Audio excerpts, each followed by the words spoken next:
And we have the privilege and the honor of having Daryl Messino, who is a great friend of ours and a great individual to help us as a volunteer to the foundation.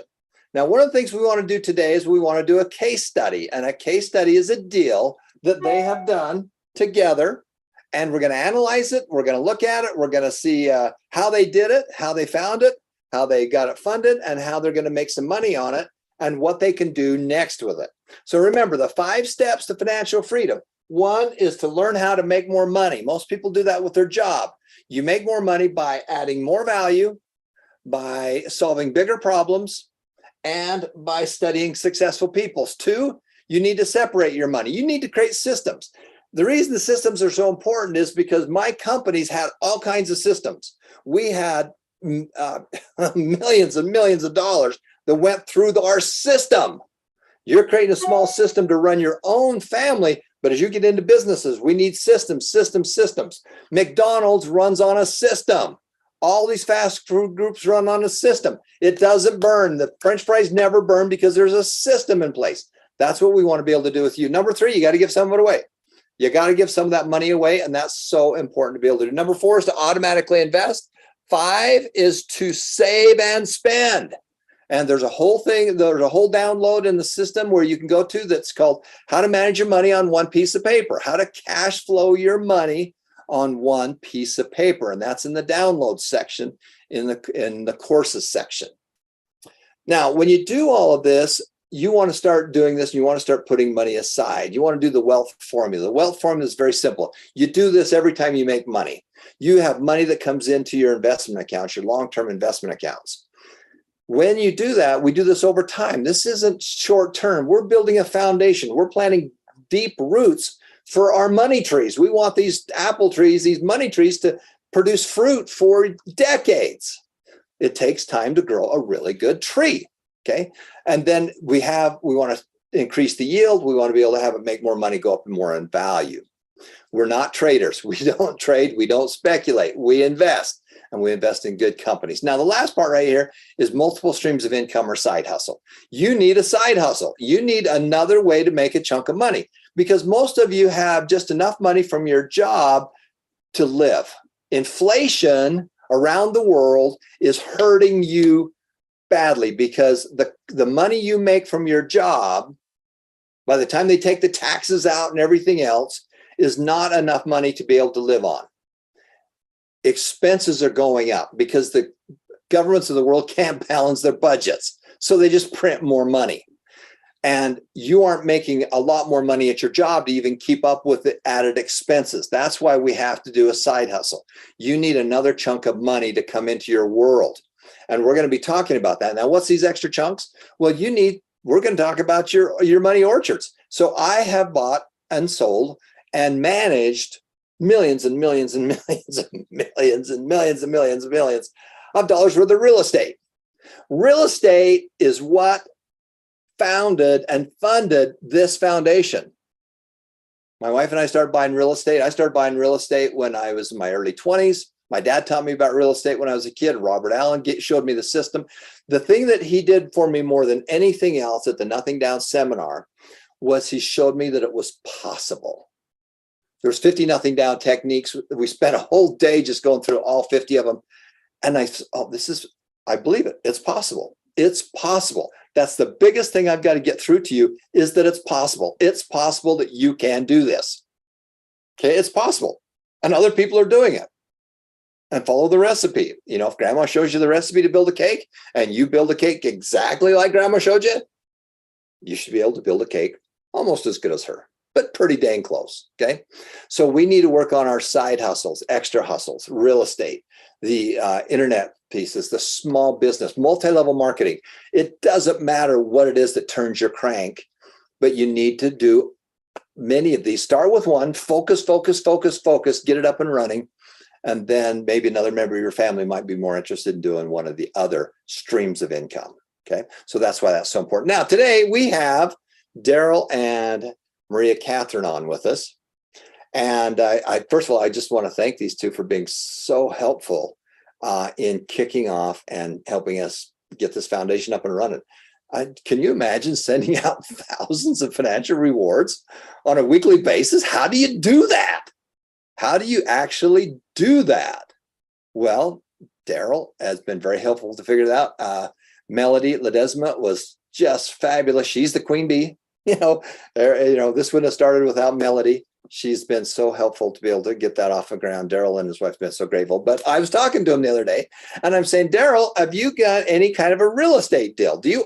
Tell me about your own home where you're at? So Daryl, come on out. We're going to have you on here live. So you and your wife have done a real estate deal. Now, one of the things is, guys, you're going to have a place to live. The rest of your life, you're going to have a place to live. You're either owning it or you're renting it. Now, whatever you're doing, somebody else is doing the opposite of that. If you're renting, you're paying off the loans for somebody else. I had 80 units that I had for 25 years, and those renters paid my real estate off. I bought them all for about $250,000 each.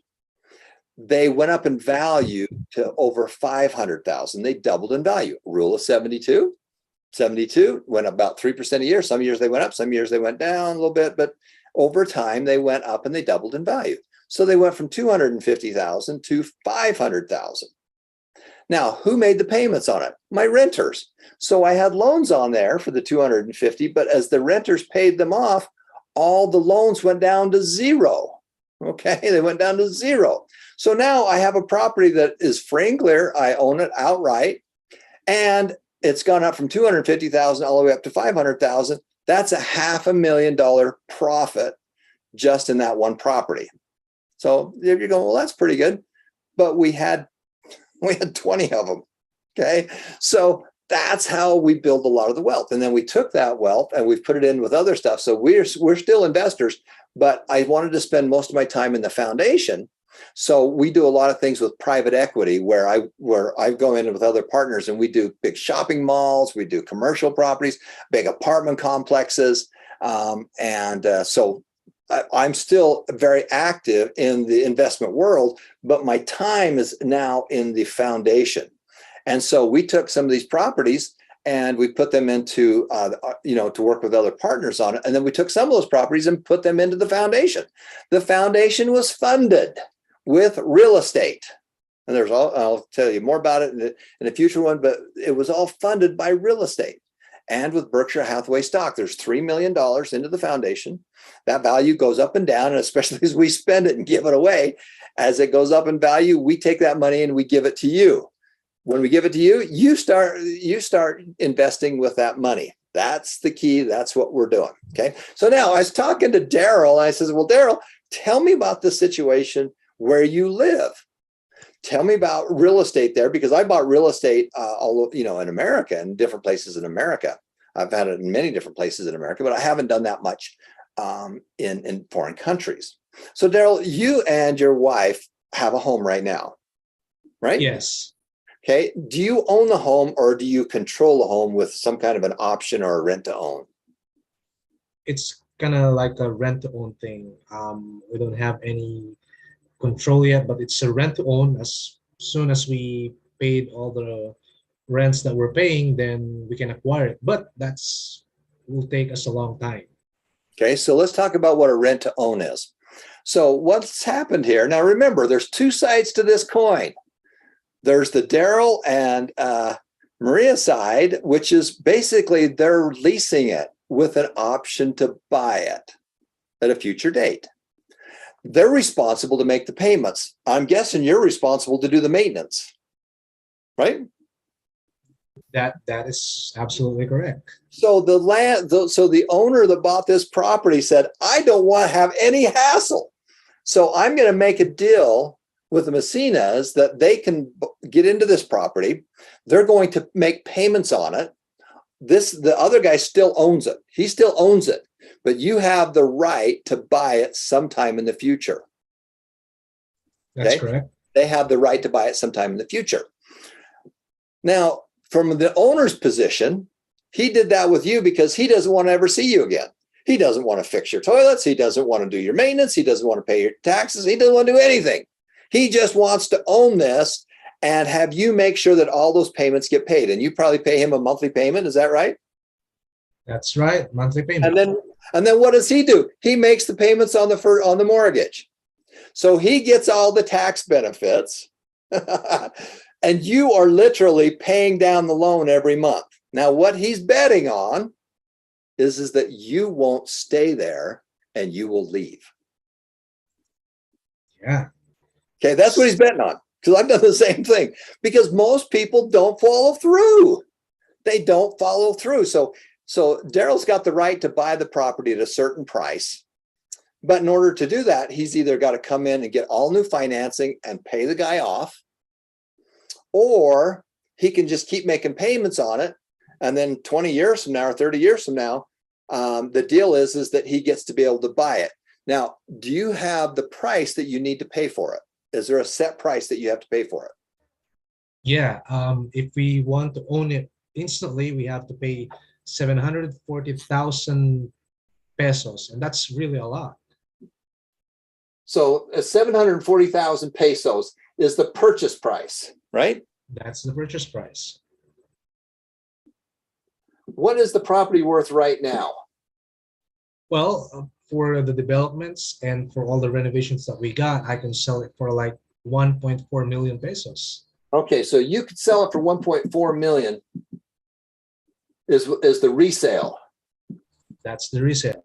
So if you had 90 days and you said, hey, I want to go sell this property, could you resell it for $1.4 million? Oh yeah, definitely. Okay, definitely. How many years ago was it you did this deal? That was 4 years ago. 4 years ago. Uh-huh. What was the property worth 4 years ago? Well, probably 740, I guess. Okay. That's So, the worth. so now, do you have the right to buy this property for $740,000 today? If you had the money, could you buy it? Yeah, I will definitely buy it. Okay. Does the paperwork allow you, your contract with this other person, allow you to buy that at any time? Oh yeah, as long as I have the money, then I can do it. And for that specific price? For that specific price, 740,000 pesos, done deal. Okay, so here's what he's done. There's all kinds of different ways we can call this. One is a rent to own. The other one is a lease to own, or a lease option. He has the option to buy it if he wants to. So he's been making monthly payments on this, and he gets the right to be able to buy that property for a specific price. And this is where you got to get your paperwork and the agreement correct. But he has the ability to buy this property at a very specific price for $740 sometime in the future. Now, if that's what the deal is, he's making payments on it. He didn't have to qualify. He hasn't gone to the bank. He's just making payments on it. The benefit to Daryl and Maria is that they're controlling a piece of real estate. They're controlling that property. If it goes up in value, then they're going to buy it and sell it. But if everything goes down the toilet and it goes down in value, he also has the option to walk away. So he's got the upside potential without the downside problems. That's the good news. The bad news is that the seller may change his mind. Hey, I know I told you I could give it to you for $740, but you know what? It's worth $1.4 million. I'm not really going to sell it to you for $750. I want my $1.4 million out of it. That's possible. I'm not saying it's going to happen. I'm just throwing that out there. So right now, could you literally go to the bank, get new financing, and buy that property for $740? Yeah, I can do that if I can done all the paperwork. Okay. Now, the nice thing is that you've been making the payments for 4 years. If your credit isn't wonderful, you have the ability to say, but I've been making the payments. I basically have an option. And an option is the right to do something, the ability to do something without having to have to do it. You have the option to buy it, but you can also say no. You can say yes, or you can say no. So you have the ability to buy it for 740. If you bought it for 740, could you turn around and sell it for $1.4 million? Oh yeah, definitely. I can advertise it and see all the renovations and sell it for 1.4. So you got a $760,000 profit. It's a lot. That's a lot. What did you do to do that?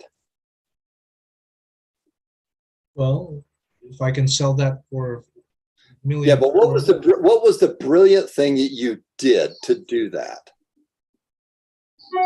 You got the right. You got the stinking right to have a rent to own. That's what you did. Yeah. You didn't go to your job and make more money. You didn't do any of that stuff. You simply pulled the trigger, got the rights to do this on a lease option or a rent to own, that you could say, that I'm going to make a deal that I can buy it anytime in the future for 740, and I can turn around and resell it. You're controlling that property without a lot of down. Did you have to give them a big down payment on the rent to own? Not really. Okay. So here's what's happening. The landlord is gambling and betting that you're not going to go through with the deal. Mm-hmm. Okay. That's what he's betting on. He's betting on that you're going to take care of it. Do you take care of that property? Oh, definitely. You act like it's your own. Do you call him? Do you call him when the toilet doesn't work? No. Do you ever see this guy? No, not really. Never. It's you. So as the owner that bought it, I'm buying it for here. Every month that you make a payment to me, I'm paying my loans down. So the owner, the guy that you're doing the deal with, still owns this, and every time you make a payment, that loan is going down and it's shrinking because he's got a loan on it, most likely. Okay. Mm-hmm. So you as the tenant are paying it off. You're paying it down. Yeah. Okay. Got it? So the good news is that he's controlling a whole bunch of real estate without much. This is basically a nothing down deal.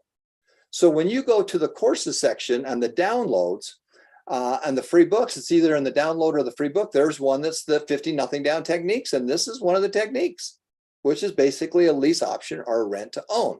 The good news is you controlled a whole bunch of property. It's gone up in value and you've got a profit there. Could you go ahead and buy the property and turn around and resell it? Mm-hmm. Yeah. Good. Definitely. What would you do with your $760,000 you have now? Well, I guess what I'm going to do is find another deal and then do the same thing what I did on the first one. That's probably the most thing I will do, and then profit. So here's what I would say: can you take that $760,000 and can you buy a 4-unit property? Yeah, definitely. We're going to use the 760 as a down payment. And then we're going to get a loan for the balance. Now, I don't know what the cost would be. I'm just going to make this up because it doesn't really matter. But let's just say it's 500. And again, I don't know what it is. I'm just making numbers up. And you're going to take your 760. I'm sorry, it's 5 million. This could be 6 units, 8 units. It could be whatever it is. We're going to take that 5 million purchase price. We're going to take our 760 as the down. And that means we'd have to go to the bank and get a brand new first mortgage for $4,240,000 would be the loan. Mm-hmm. Correct? So that would be the loan. And then what we got to do is simply figure out, okay. And then from there, it's going to say, well, how much is the payment going to be? Now, one of the problems we got right now is around the world, the interest rates have shot up. Okay, so the game we're playing today is not the game we played a year ago. Most of the places around the world, the interest rates have shot up dramatically because everything was so hot and running so fast that is inflation.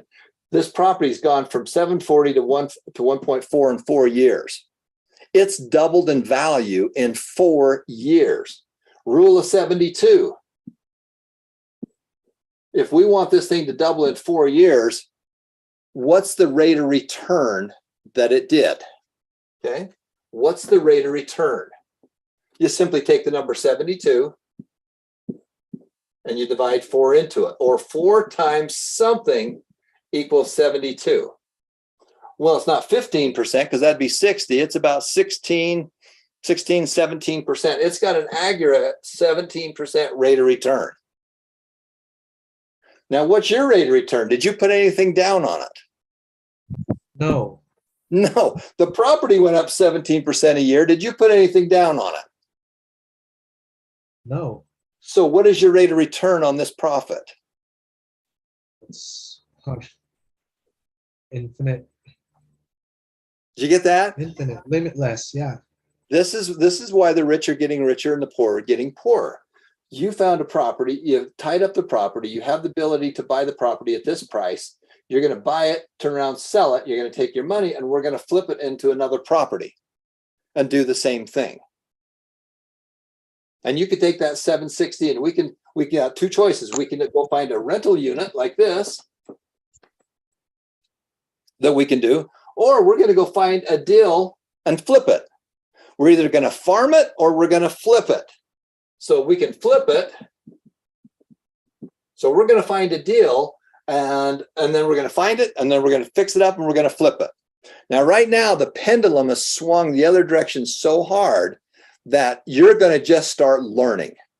You're looking for that 1 or 2% out of 100 where the seller's motivated that you can get a great value. You can buy this at a great price. 98% of the deals out there for sale do not fit what we're doing. Only 1 to 2% fit our criteria. So know that right off the get-go. 1 to 2% fit. The other 98% don't fit. You just got lucky. You just got lucky on that deal. Okay, which is great. I'm thrilled. That's great. Awesome. So you're either going to flip something or you're going to farm something. Okay, we're either going to flip it or we're going to farm it. Now, if we flip it, we're going to take this money right here and we're going to go put it into a property. We're going to buy it, we're going to fix it up, and we're going to flip it. Now, to do that, we've got to go find a deal. How do you find a deal? You fill out the bargain finder. You look at deals. Every time you see a property, you go in there and you pull up the bargain finder. And with that bargain finder, you're going to keep track of all the details. To understand value, and until you understand value, everything is worthless. Until you understand value, everything is worthless.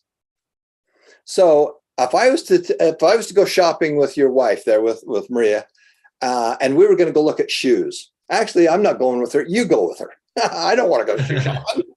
But if you guys went shoe shopping, could she tell you pretty quickly what the value and what a good price would be for that pair of shoes? Well, yes, because she knows what she's looking for. Good. Could you? No, not really. No way. It's not that you're dumb in shoe shopping, it's you're just not experienced. She's had to deal with this. She's had to deal with kids. She's had to deal with this area. The same is true with your real estate and any other investment you do. The more you do, the more you analyze, the more you see, the more you'll know if you're getting a good deal or not. So you have the ability to take this extra money and go in there and find the property that we can flip.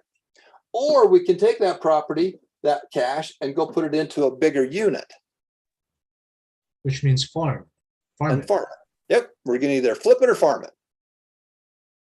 Now, what I like is I like to flip stuff until I get an extra chunk of cash. Now I got an extra chunk of cash that I can go do stuff with. Now, can you go in and buy a 4-unit property with nothing down? Yes, you can. Is it easy? No, it's not. Because there's only so many of those that fit. Okay. Now I bought millions and millions of dollars worth of real estate with nothing down. Now, it doesn't mean that the seller doesn't get anything down. It just means that it may not be your money. Now, when you did this deal, this was pretty much a nothing down deal to you. Did you come up with a whole bunch of cash to do the deal? No. No. So you did a nothing down deal and you didn't even know it. Mm-hmm. Now the seller said, here's some schmo is going to make the payments. He's going to fix the toilets, and he's never, ever going to call me. And most likely he will not do this deal. He's going to walk away. And now he's taken all of his management headaches and it's just gone. Do you send him a check, or do you just automatically deposit the money into his account every month? No, just every month. Deposit every month. You just send it to him automatically? Yeah, automatically every month. No, he never even freaking sees you. And he never wants to see you. Unless it's Christmas or something. You see what we just did there? Now, you walked into that and you didn't even know what you're doing, and you made a huge difference there without even knowing it. Now, the good news is you caught the wave of all this inflation. As the governments around the world are printing more money, and it was low interest rates, that has created a huge demand. Remember, everything is demand, supply and demand.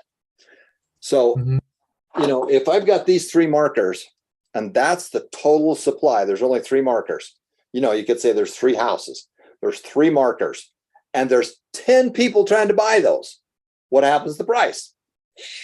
Goes up. But if I've got, excuse me. Yeah, so you got a lot of people wanting to buy it. Okay. But if I've got 3 markers and there's only 1 buyer, these guys are going to fight to give me the best price because there's only 1 buyer. Supply and demand is a law, but it's really true.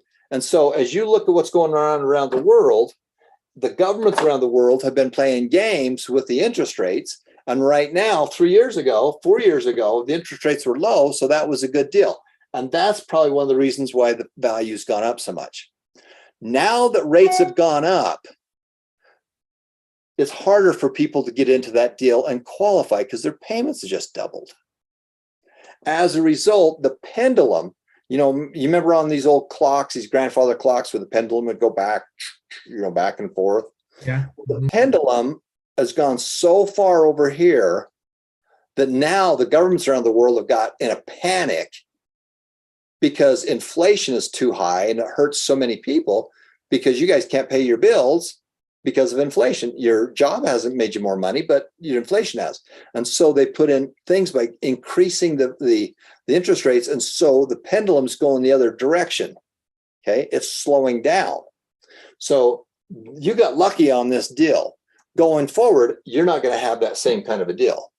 So you're going to have to find a good deal that you can say, hey, this deal, I can find a property for $1.4 million and I can buy it for $1.2 million. Now you're going to have to look at 100 properties. You're going to have to make 10 to 20 offers to do that. But let me ask you, if you could find it going forward, using the cash or not, if you could make 100,000 on a property, would you go out and look at 100 properties? Yeah. Would you make 10 to 20 offers? Probably more than that. Okay. So what I'm saying is it's worth it. Where people get into the problem is they think it's easy. Hey, I'm just going to go do this. You're spoiled. You got spoiled on this deal. You got spoiled. And the marketplace is going the other direction. So we need to be able to walk in and find a property that we know is worth $1.4 million that we can buy for $1.2 million, that we can flip. Or that we can get the terms we want so that we can farm it. Does that make sense? Yep. Now, a couple other small questions. How much are you paying on a monthly basis? $5,000. So it's 5,000 is a monthly payment, right? And you have to pay the insurance and everything else? Yeah. That's for that 5,000, it's everything's covered. Okay. Good. Now, did you happen to fill out one of the bargain finders for this? Have you done anything else that you can show us as a class? Well, not really, because I can't really fill out the bargain finder. Okay, so let's go there, and I'm going to share my screen for a second. And I'm going to show you the bargain finder, because this is how you're going to keep track of your deals. Give me a second here.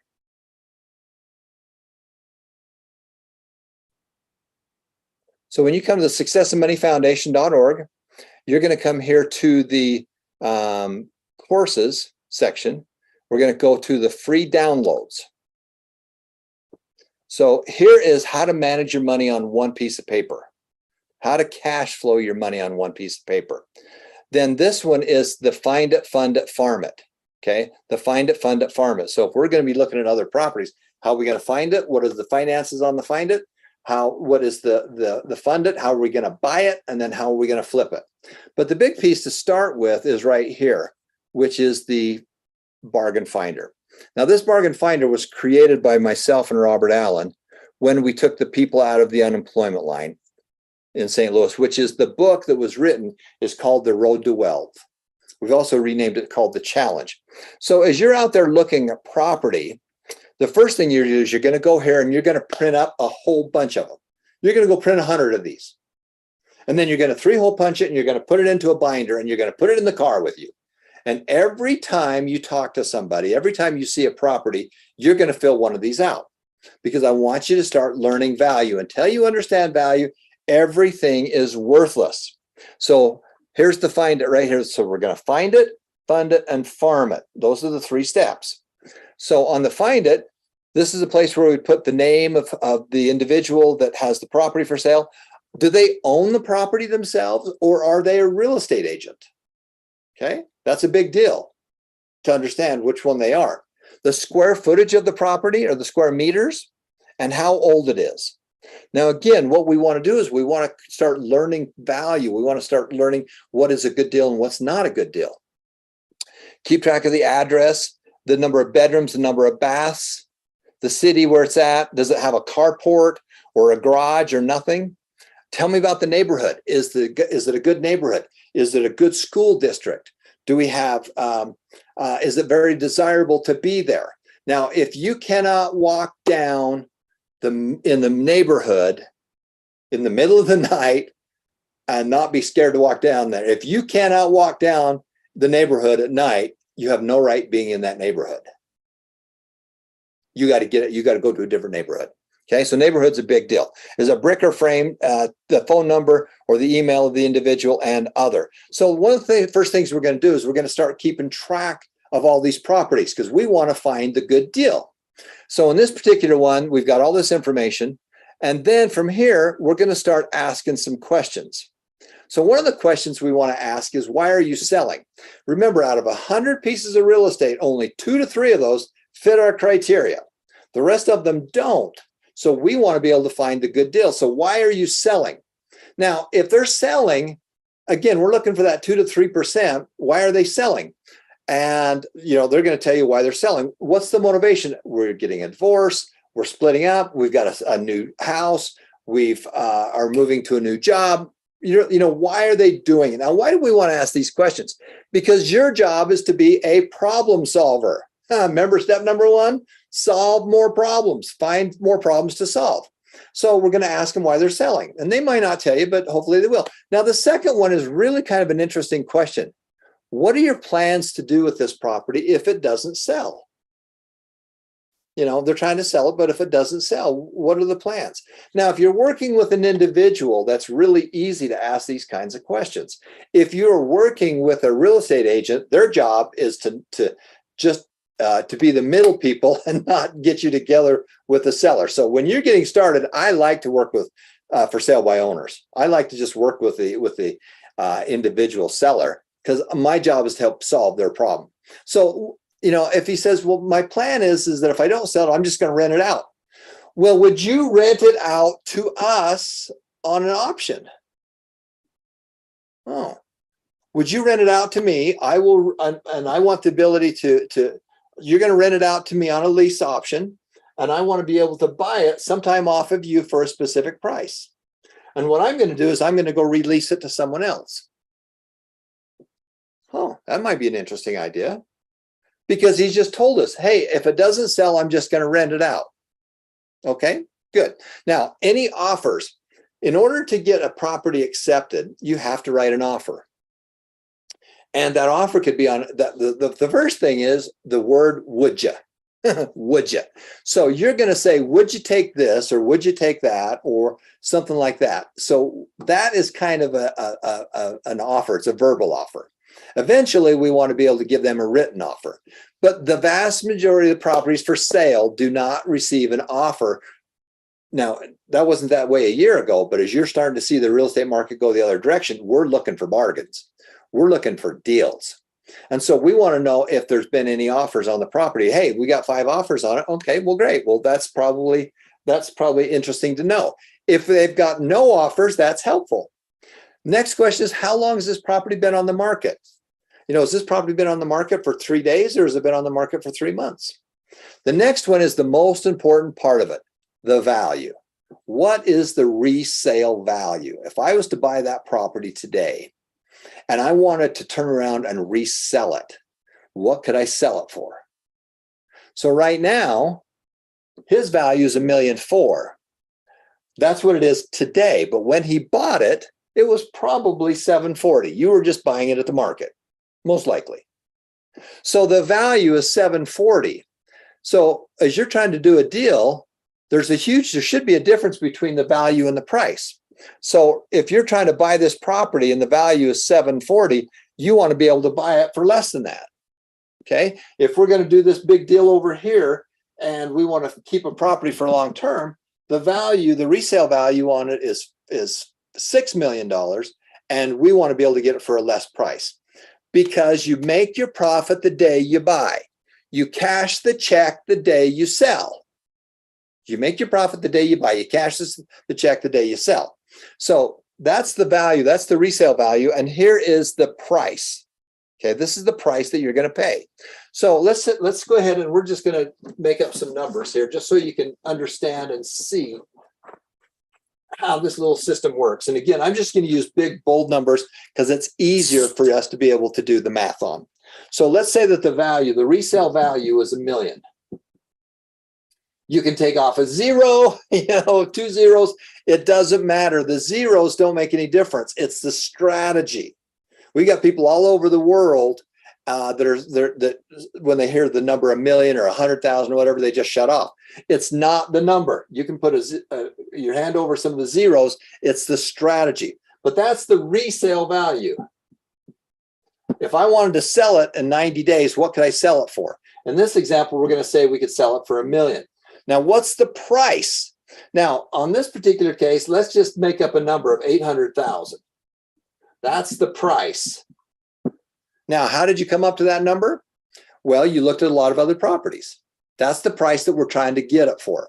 Now, the likelihood that you get it for that price is it may or may not happen. This is kind of where we're starting. But I just want to teach you how to fill out the form. So the price is 800. Now, are there any existing loans on the property? Now, most times with low interest rates, people just go to the mortgage company or to the bank and get all new financing. Okay. And that happened a lot when interest rates were really low. There was no other real option. Hey, why would I? I'm just going to go to the bank and get new financing on it. That just makes more sense, and it's easier to be able to do.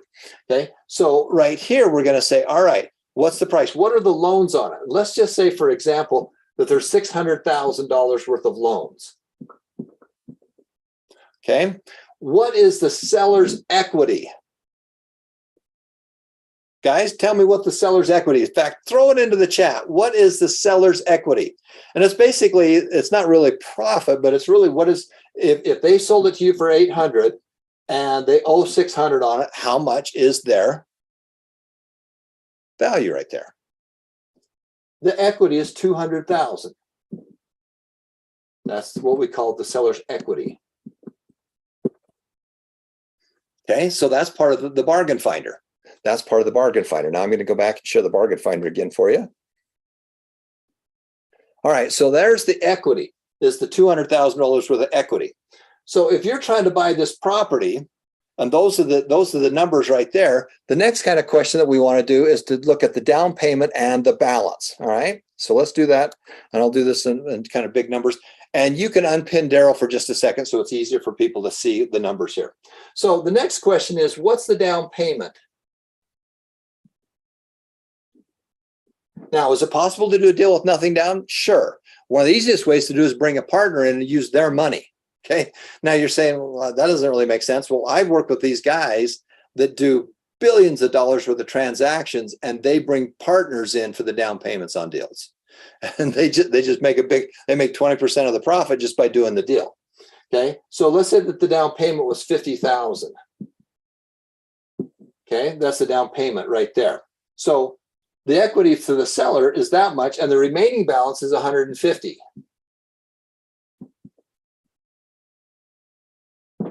So that's basically how you fill out the bargain finder. Okay, that's how you fill out the bargain finder. That's the resale value. This is the price. These are what the loans are on the property. This is the seller's equity. If you gave him $800,000, he paid off the loan of $600,000. That gives you a balance of $200,000. And if we were going to do this, we could either write him a check for $200,000 and he'd be out, or we can have to figure out a smaller down payment and figure out how to get him the balance. The next kind of things that we want to ask is, what are the payments going to be on this? So the first thing is, if you're going to flip this property, understand where we're at on it. You've got to get a good deal. Once you've got that good deal, then the next thing is to say, what am I going to do with it? Am I going to farm it, or am I going to flip it? Am I going to farm it or flip it? Now, just like these guys did a rent to own, you can do what we call a lease option, or you can do a delayed closing. And you can say, I'm going to buy it for this right here. And I did this a handful of times, and it's not going to work every time. It's only going to work on a very small select group of people. But I'm going to go out there and I'm going to go find a buyer that I can resell this to on a quick basis for $900. So this is how we're going to buy it. And then this over here is how we're going to flip it. I'm going to put the flip on this side. Okay, so that's the buy. The flip, I'm going to flip it for $900. And the goal is to be able to have the guy come in and say, all right, well, there's a first on it for $600, and find a new buyer that has $300,000 as a down payment. And basically what you're going to do is you're going to take your profit, you're going to take your property, and you're going to turn around and flip it. You're just going to simply flip it. So you can buy it for this price, and I can buy it for this price of $800. And I'm going to turn around and flip it for $900. There's no difference in doing this on a consignment, like on a car or on any kind of equipment or phones or whatever it is. It's called consignment. Now, when you think about it, bookstores do everything on consignment. All those books in a bookstore are not owned by the company. They're owned by the publisher and distributor, who then gives it to the organization to sell. And when they sell it, then they get paid. Okay, big hotels are not owned. Marriott Hotel, one of the biggest in the world, they do not own the real estate. They lease it on a monthly basis and rent it out on a nightly basis. That's Marriott Hotels. Walmart does not own the property, does not own all those items in that store. Okay, they don't own those things. Other people own them. And then when Walmart sells it, or these big organizations sell it, then the distributor gets paid. Amazon, all over the world, does not own all this product. Individuals own it. So this is kind of a thing on consignment. And I'm going to have you go through the class. And in order to really get this, I want you to go through the Road to Wealth class. And that's probably a great one for you to be able to jump into, so that you can get into that and starting to understand it. Okay. Now I'm going to bring out Josh and Audrey. So Josh and Audrey, why don't you jump on here with me for a second? And if you can pin them, let's bring them out.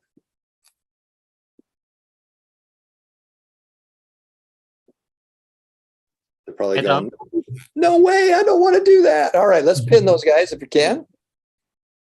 And it's Audrey Carl.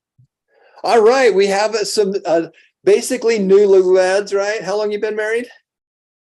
Since February. This February. Yeah. Wow. So you are a newlywed, aren't you? All right. So now here's a young couple. Now they don't have the same resources as other people, but here's a young couple, and they're trying to do some kind of a deal. Now you had your parents that jumped in and helped you on a deal. Okay. Mm-hmm. Because they wanted to help you get started. Can you tell me about the property that you own right now? Yeah. So this was gifted to us by our parents, and it's a 1-bedroom condo unit. It's 24 square meters, and my parents bought this around 1.2 million pesos. That's $20,000. Okay, so the purchase price was 1.2, right? Yeah. Okay. And did they just write a check for it? Yeah, it's actually they bought it in cash. So Okay. Yeah. So the purchase price was $1.2 million. They came up with 1.2 million in cash. So there's no loans on the property right now. yeah. Okay, so you have a zero cost on it, and you just get to live there and make the payments on it, right? Mm-hmm. Great parents. Yeah. Nice parents. That's awesome. Now, what are you going to do with that property? Well, actually, we're planning to go to abroad maybe next year. So we are planning to farm it using Airbnb. Okay. Yeah. So you're going to farm it. How much? You have no payments on it, right? Payments are. Yeah. Okay. So could you farm it? How much could you Airbnb it? So we tried to do our research, and in this area, we got an estimation around 2,000 per night. So Really? most likely if we have 20 people who 20 days who are rented the unit, it will cost our monthly sales around 40,000 pesos. Yeah. That's $800. Okay. And then you're going to have some expenses with that. Yeah, for sure. Now, is your property in an area where an Airbnb would make sense? Yeah. Yep. Okay, it's a touristy area or something like that, and people need a place like that. Yeah, it's actually near the Naiya airport. Okay. All right. Yeah. So that is one option to be able to do that. If you simply rented it to a long-term renter, how much would they pay you? Oh, maybe it's around What we say, like 18,000 a month. 18,000 a month. It's actually at- a lot cheaper. Yeah, at least. So 18,000 a month. So if you just rent it out to an individual, you could bring in 18,000 versus Airbnb it. So the 40 grand you're getting on an Airbnb, you're going to have some expenses. Yeah, and as well as it's not sure yet if they will book the Airbnb. So Yeah. if it's rental, it will be sure 18,000. But yeah, the Airbnb is just an estimation around 20 days Okay. plus expenses. Yeah. So that's one of the ways that you're going to bring in your revenues by doing it that way. Yeah. Okay, good. All right, class, throw in your chat. What do you think these young kids should do? They're young. They don't have any, you don't have any kids, I'm guessing. Yeah, not yet. Wait as long as you can, then wait 2 more years. Because as soon as you have kids, it's like putting a diaper on an anchor and throwing it overboard. That's going to drag you around. I love my kids, but as soon as they come, then you just have all the kids then and then do it that way. All right. So that's your options. Let's throw in the chat. Chat, what would you guys do with this? What are your options for being able to do this? Okay. What would you guys do with it? Throw in the chat. So what is your plans to do with it, guys? You guys are your plan right now is just do a rental Airbnb with it. So you've got to do some research. You need to be a customer of Airbnb and VRBO and go out and see if you could literally do that, because you're planning on 20 nights. If it's only 10 nights, a month, which is it could be, you'll be similar to what you're doing with your rental. Yeah. Okay. And the good part of the Airbnb is that we will keep the furnitures here, because if it's rental, they might, rearrange them. So yeah, There's the risk. that's the risk of the rental. Okay, good. Now your parents gave you this, so you got $1.2 million in cash. You could take that money and go buy a 4-unit building. Now you're going to go live abroad for a while and go see the world, which I like. That's great. Go do that for a while. But after that, you got to say, what else can we do with our money? Now, your parents gave you this because now you're on your own and you know, you're taken care of, and they wanted to do that and they saved up for you and they got you on the right track. So there's nothing wrong with just keeping this and never doing anything else with it. That's kind of your safety net. Yeah. Then going out and figuring out some other nothing down deals that you can do. So just like on that bargain finder, you're going to go out there and start finding another deal that you can either flip or you can turn around and farm it. Mhm. We're either going to flip it or we're going to farm it. So Yeah. let's go out 3 years from now. You know, you go live abroad sometime. You're basically what we call a digital nomad. A digital nomad is someone that works on websites and stuff like that, and they can be anywhere in the world as long as they got access to the internet. And I've got friends that are digital nomads that they just go find another place in the world and go, and that's where they go. They just go someplace else, and that's where they live, and they do all their fun stuff online. So now let's say you do that for a couple of years, you come back, you've got this property. Do you think the property is going to go up in value? Mhm. Yeah. Okay. So one option is, hey, your parents gave this to you, don't mess with it. They wanted you to have this as a long term. And so just keep it. Don't do anything with it. Just Airbnb it or whatever, and you've always got that. But at the same time, you want to start looking at other properties. You want to find other properties that you can turn around and flip. Yeah. Yeah. Okay. All right. So I'm going to go back to the bargain finder and just finish that last little piece on the bargain finder. But with this one, you can see that, well, we'll just use this one right here. Now we're going to look at what their payments are and how this all works. So this particular one, they don't have any loans on it, but they're going to have rental income.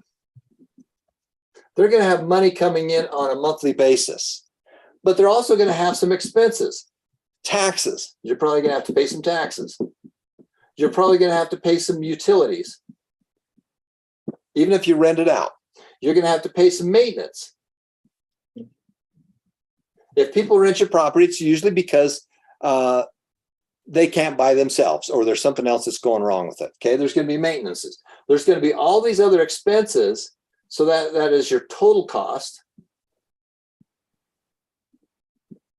That's your outgoing. Your total cost is that number right there, which is your positive or negative cash flow. Okay, so you're going to take your rental, and we're going to use the example of 40,000 right here. You got 40,000. Do you have to pay any property tax on the property? There's an association due, and I think that's not taxes. Okay, Oh, but that's another expense. We'll just use that one. yeah. Yeah. So you're gonna have all these expenses, and then you're gonna subtract each of those, and that's going to give you a total cost. Then it's going to give you your cash flow as a positive or negative. Now, the Yeah. reason for going into this is because we have brought in we brought millions and millions of dollars worth of rental income in over the last 25 years, and you're going to have to look at all of this and say, do I want to farm it? Do I want to farm this deal, or do I want to flip this deal? Now, if you can get a real good property that has great rental income over a long period of time, then you probably want to farm it. We want to buy the property, we want to farm it, and we want to be able to have that money coming in. Just like the guy that did the deal with Daryl, he's going, I hope Daryl never buys this property. I don't want to ever look at it. I don't want to flush the toilets. I don't want to fix anything. I just have my money deposited automatically into his checking account. Every deal has two sides. Every deal, just like a coin, has two sides to the coin. And you're on one of those two sides. Now, as you're on those two sides, your job is to figure out how to get over onto the other side. Okay, does that make sense? All right, so Yeah. that's the real estate portion right there. That's this piece right here. Now, once you've done this, once you've got that property, there's 4 things that you can do with it to make your profit. So we're going to go back to the bargain finder here for a second. And you can see that this portion right down here, now this is about the rental income. This is the rental income that's coming in, the payments, the taxes, all of that. And then it's really, do you have a positive or negative cash flow? Now, when you're buying the property, one of the questions I like to get the value, the price that I want to be able to get it is, we ask the question, what do you feel would be the best price in terms you would accept for a quick sale? This is what I'm going to ask the seller. because I want to know what they're thinking. What are they thinking? Can I do this and can I make this as a good deal or not? And so I want to be able to get a good deal on it. So basically, you have to make them an offer. And the correct word is, would you? Would you take this? Would you take that? Most people never get an offer on a property. And the scarier you make it, the harder it is to get the deal. Most of my big deals that I did over a kitchen table with a yellow pad. I found out where they were. This is what the stats were. This is what they wanted to accomplish. This is what their problem was. And then we figured out how to make to fix that. Now, on the funded part, which is this next part right here, many properties have an existing loan, okay? So many of these properties have some kind of an existing loan. This is where we're going to find out about the information. What's the loan amount? How much do they owe on the property? What's the interest rate? What's the payment? What's the term? And who do they make the payments to? Now, the question about assumability and balloons. Assumable, now there's a way that a lot of people around the world do this where they don't even use a bank. They do what we call owner financing, which is that someone owns the property and we make payments to them. Right now, Daryl is doing a form of owner financing. The guy he's buying this from has a loan on there, okay? And Daryl's controlling the property and he's making him payments on it. Okay, that's a form of owner financing. When I got started doing some of these deals, I'm going to show you a couple of big ones that I did. That some of these properties funded the foundation. So I told you earlier that we did a property that was the value on it was $250,000 US. Now, when I did the property, the value to me was over 300. I believe that those properties were worth over $300,000 US when I bought them. How did I know that? Because I looked at a lot of properties. You've got to look at a lot of properties. Not only do you need to call sellers, but you also need to get sellers calling you. So I would advertise, and you can advertise like in papers, you can advertise online. I actually had billboards, small little billboards around town that said, I buy properties. I buy properties, all prices, all conditions, any price, any condition. And people would literally call me, and then I would do the analysis. I would go through the bargain finder and find out really what it was worth. And if it worked for me, then I'd actually go look at the property. Okay, but the property was $250,000. I bought this with nothing down because the seller, I made him payments, just like what's happening with Daryl. Okay, so the seller had a small loan on it. And I'm just going to show you how this actually one worked, but he had a loan on it for $200,000. It was his loan. And when I bought it off of him, I just started making him the payments. Okay, I made payments to him on a monthly basis. That is owner financing. Now, the way that this thing worked was that I started making payments to him. So I had all this rental income. So I had all this income coming in, rental income.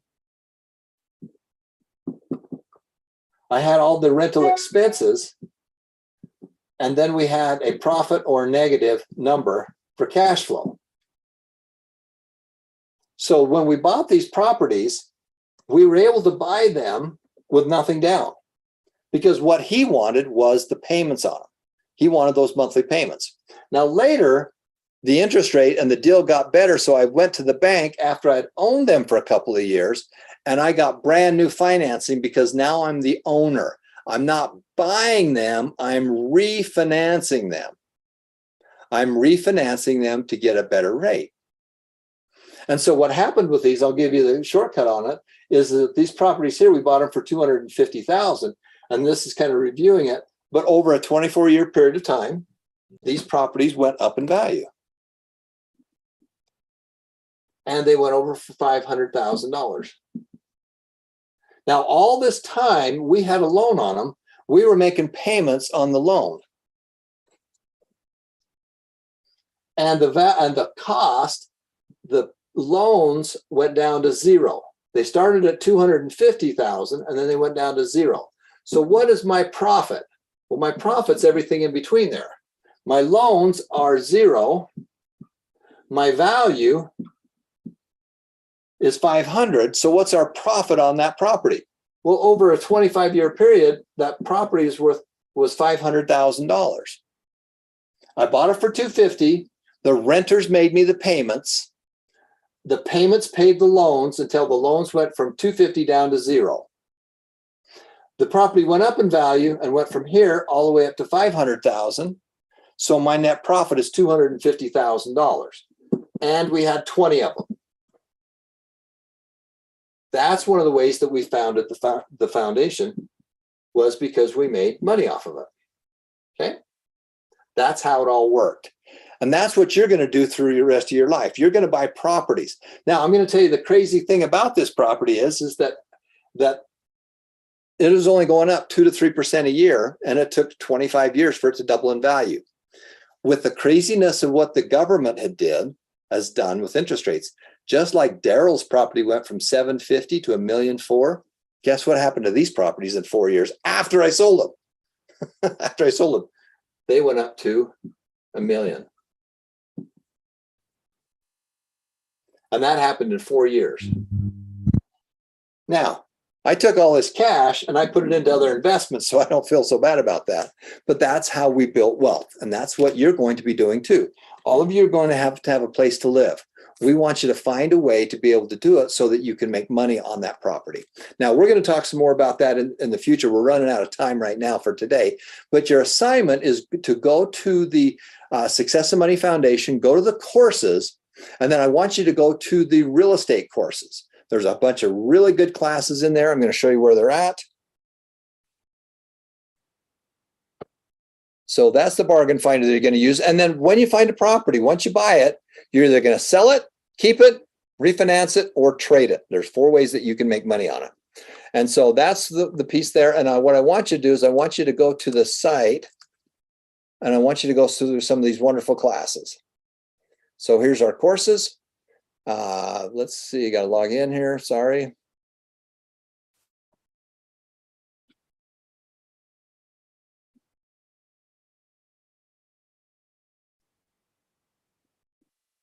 So when you come here to courses, these are the ones that I want you to go through, because all of you are going to have to own real estate throughout your lifetime. So as we scroll down, man, there's a lot of great classes. Right here, this is where I'm going to recommend that you get started. There is the multiple streams of income. All these buildings right here, 7 of the buildings are in the multiple streams of income class.